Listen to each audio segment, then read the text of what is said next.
Chair, I think it's interesting to note, let me say first, good afternoon. It's afternoon to one and all, to my colleagues here, you, Madam Chair, the Khifir, and of course the honorable ministers, including the Prime Minister and the representatives of NVGB and the public in the Tribune, as well as those following this broadcast.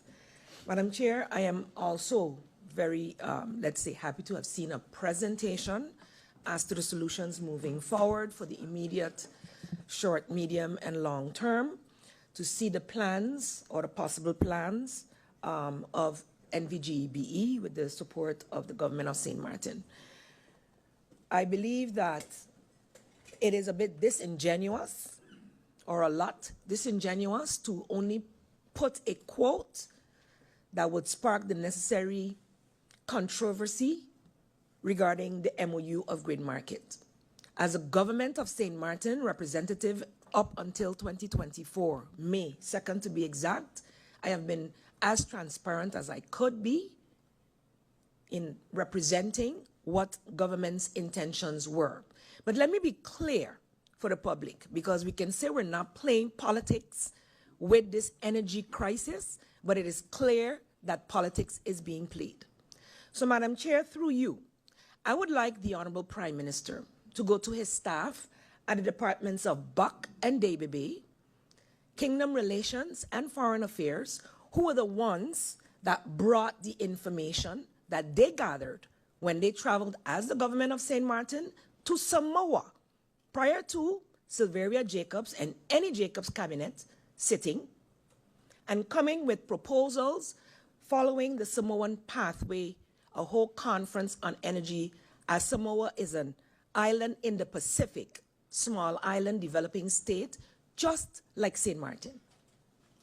And we share more in common with these islands that are also facing the threats of climate change. And even though we were in the midst of recovery from COVID-19, I thought it pertinent that we look urgently towards solutions to move towards renewable and sustainable energy. As such, I wholeheartedly embrace the proposals that came from these two departments within the Ministry of General Affairs. Madam Chair, I would like the Prime Minister to find out and not just review a two-page document that has been reviewed by the Department of Legal Affairs that went through a process, also including the Council of Ministers and His Excellency the Governor, before we signed off, as well as the roadmap that ensued out of it. It went through all the processes necessary within government. So please include that in your review to the public, because it is very disingenuous indeed to print one sentence out of it without mentioning that this MOU or partnership was to help St. Maarten to transition to low-cost, carbon-free future, that it was done to ensure that it would be data-driven with predictive analytics and use a machine learning platform to catalyze clean, resilient energy transitions for governments, companies, and institutions through data intelligence, strategic planning, and an innovative marketplace and financing platform. Like my colleague mentioned, who sat in the Council of Ministers and was privy to this information, it is clear that this information was shared with more than Madam Chair in this meeting, because it was delved into quite deeply by another member of Parliament, whom I asked outside, were you privy to this information? And he concurred, yes, but it will be shared. Madam Chair, that is not how Parliament is supposed to operate. And I know that initially this meeting was requested to be a closed-door meeting. And if that was done so that information could be shared, let's say transparently with the members of Parliament, then let it be so. Let parts of it be so that all of us could get the pertinent information. We've seen the plan, we have the projections of cost, We know what can and cannot happen. We know where the resources are. And if we're going to play politics, I can also bring up why we now have access to those resources. But that's not what I am here, Madam Chair. And I will delve into this once we get the rest of the information that I've requested. Because to throw rocks at the former Prime Minister and government is to throw rocks at the hard-working civil servants who work diligently to help us find solutions. And as government is continuous, and you do not agree with the MOU presented before you, nor the roadmap, nor does GEBE agree to work along with a roadmap that government has signed on to, do your due diligence and find another solution. But also live with the repercussions of it. Because said MOU also said that following the initial data collection, aggregation, and assessment phase, St. Maarten and Grid Market will work together in good faith to determine the plan and terms governing the development of a comprehensive energy transition plan. It also mentioned that should the plan come out, that there would be exclusivity. It's all the way at the bottom. But I think it's disingenuous to speak of one part of an agreement, not talk about the goal of the agreement, not talk about the aspects that would be benefiting St. Maarten, and then you're hearing all types of topics, Madam Chair, that would appear that the same as the E+ Growth Fund and others that we, the same Jacobs government, work diligently with BZK and AZK to secure for St. Maarten, that wouldn't be included. But of course, that's why wholeheartedly all of the discussions we have within a kingdom are aimed at the entire kingdom moving towards sustainable energy. And any assistance that St. Maarten could get via those funds would of course diminish any loans, any financing that would be needed from third parties. So let's not play politics with information. If there is information such as what was just discussed that could be damaging to GEBE's business case, further financial information, and all of the possibilities that exist, then once this meeting is over, Madam Chair, I would like to suggest that we do have a closed session so that there could be good transparency for the people of this parliament who are elected to represent and hold governments accountable to get all of the information, and that we do not cherry pick with the information that we're giving to the public and creating scenarios that are not accurate. Madam Chair, as MP Marlin also mentioned, some of the questions were confused, and I did hear a response to one of my questions, but it didn't go into the details that I had asked for. So like another MP, I would like some further explanation, and if it cannot be done in an open session, then say so, and we do it behind closed doors. But I wanted to know, based on the status or the state of our grid, what it would take to transition to alternative energies. So I know that the company that that GEBE is being assisted with through a trust fund has or should have, and probably, hopefully will finalize their report within short. And if that's when we have to wait for it, fine. But I would like to know what is the process, because several proposals were made. And my concern is, Madam Chair, are we going to invest as NVGEB with government's approval in 3 new engines to replace 27 megawatts in 2 years, while other alternatives are also possible within 2 years? If we are serious about the energy transition, why, I need to know technically, financially, and every other way, why we would still invest in 3 new engines to continue with the perpetration of the fossil fuels being used, which we are 100% using at the moment, while then 27 kilowatts or megawatts, sorry, would be able to be generated in another fashion. Again, based on the roadmap, which I hope can also be shared confidentially if necessary, the energy transition roadmap that was prepared as a result of the MOU, I hope that is also shared. So we all have all the information before we move forward and take decisions that would bind us to more fossil fuel energy production and not looking forward with vision, as has been bandied about in this floor for so long in the last couple of weeks, in line with the vision of our country to move towards transition.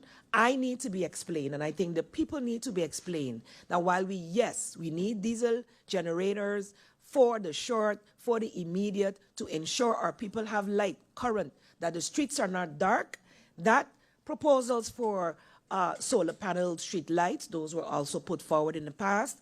Where is that in the projection moving forward?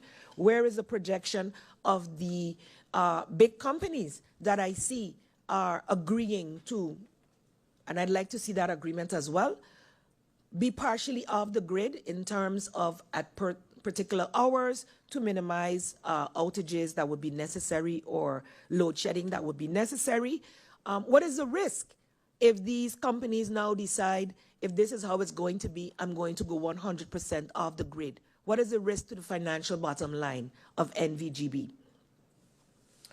I have seen that if I look at the financials that were presented over the various pages in the presentation, 1.9 plus million for the immediate, 7.7 plus for the medium or short medium, and 42 million for the longer term for the replacement of the three engines. And for me, I am 100% that we need to do something, and we should have done it 2 weeks or 3 weeks ago if these things were possible. Okay, 6 weeks from now or from Wednesday, we can see some results. Great. However, that 42 million is a big concern for me. That 42 million for another diesel engine that will be just like the latest ones bought, compatible with LNG, but then hearing that, oh no, we can't do LNG for other reasons.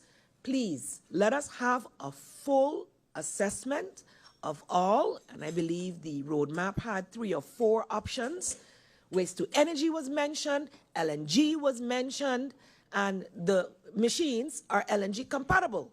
So explain why that then is not being looked at instead of purchasing 3 engines. So put a side-by-side comparison for me, please. I think that would then help people to understand for the long run how it is done, and also when presenting the financials, if I may, Madam Chair, through you, to ask that they present a financial picture on a page by itself, so that we can say this part we can finance this way, this part we can get a loan for, and the next part is for the longer term and partially through the SDE, partially through other financing, etc., etc. So just to get a clear overview for the people of St. Maarten.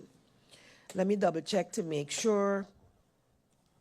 What else? I think that's it in terms of my comments and questions, as well as clarifications at this point, Madam Chair.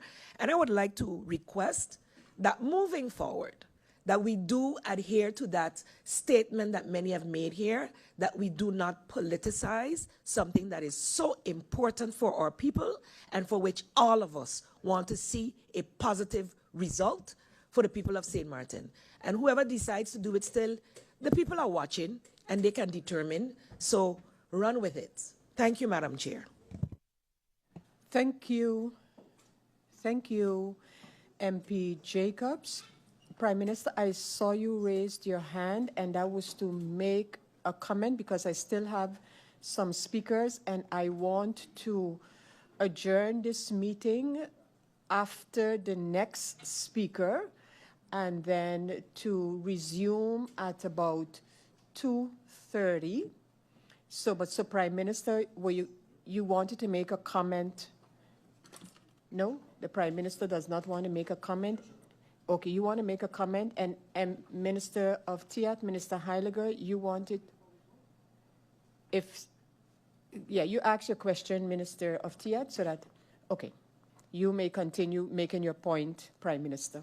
For clarity's sake, I would like to make a statement here that as Prime Minister of St. Maarten, I did not share no document of grid market to no coalition partner and or a member of Parliament. It's after this morning that there was a request for a memorandum. I just sent it to the President of Parliament with a request, please, to share it. But for clarity's sake, this Prime Minister never shared a grid market document to a coalition member or a member of Parliament. Thank you. Thank you, Prime Minister, for that comment. And once again, members of Parliament, after the next speaker, and the next speaker is MP Emmanuel, I will adjourn until 2:30 this afternoon. So I now offer the floor to MP Christophe Emmanuel. Just 1 minute, MP Emmanuel. I am getting a comment from MP Jacobs. MP Jacobs, you have a comment to make? Yes, Madam Chair, thank you. Since I allowed all the others to interject before I spoke, I'm happy that I also have that opportunity. In response to what the Honorable Prime Minister just mentioned, I didn't call names because at the end of the day, anybody listening to the meeting would know who was delving into the MOU and asking questions as to the facts. But Madam Chair, I'm very concerned about how members of Parliament supporting this government, you said you just received it, but Madam Chair, I'd like some clarity as to how that member of Parliament was able to access that information in time to prepare an in-depth question, series of questions. And I have no issue with the questions. I just have issues with access to information and the transparency to the entire Parliament, as well as, Madam Chair, that I noted that the Minister was asking to respond to her questions before we broke, and I would like to ask the Chair Lady if that would be possible, so that if we have clarifications that we can prepare those as well. Thank you, Madam Chair Lady. Thank you, MP